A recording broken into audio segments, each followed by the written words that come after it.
When you think athletic concussions, an image of a head-to-head collision comes to mind.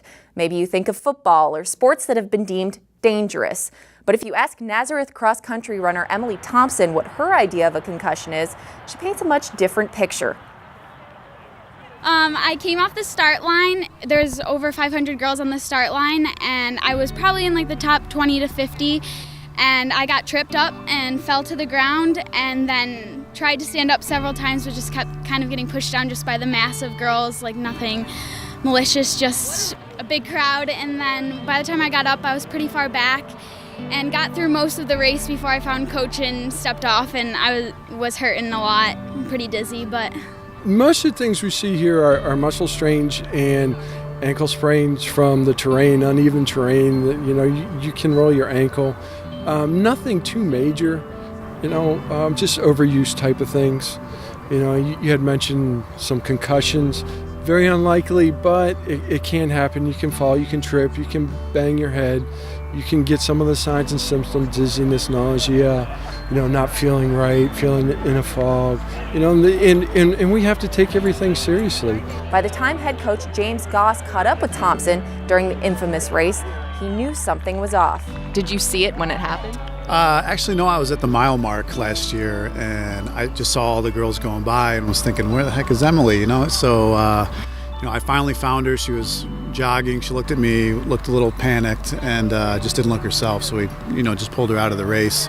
I didn't know what had happened to her at all. I didn't know if it was just an injury that she might have sustained during the race, like a rolled ankle or a sprained knee or whatever it was. But when I started talking to her, she seemed a little out of it and told me what had happened. So, we had her look right away or talk to our medical staff right away. A concussion can be a tough injury for any athlete to overcome, especially in a sport that can be as mentally grueling as cross country. I was out for 2 full weeks of not running, and then progressed back with some biking and some other cross training, but then I was back racing for regionals, which was cool. You have to try and not think about it. I mean, it was a fluke accident. Who would think like you would fall and get a concussion in cross country? You just I definitely like to go out fast, and I've always liked to do that, so now it's more of a push to get out to the front, try and keep my ground, keep my footing, and just try not to think about it, because if it gets in your head too much, you're never gonna be able to get over it and keep racing strong.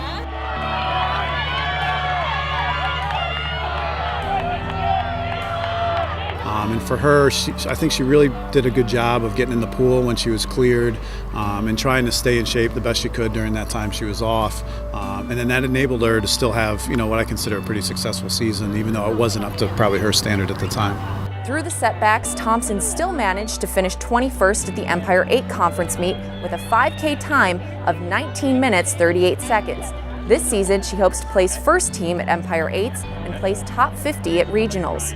This year I'm really amped up and ready to go and excited. I'm not really nervous about it anymore, but I'm excited to see what I can do this year.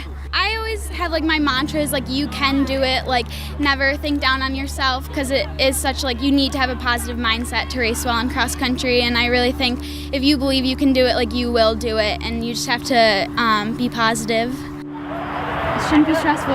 Back up. Just run, guys. I'm Kim Burnson with the Fidelis Care College Sports Beat.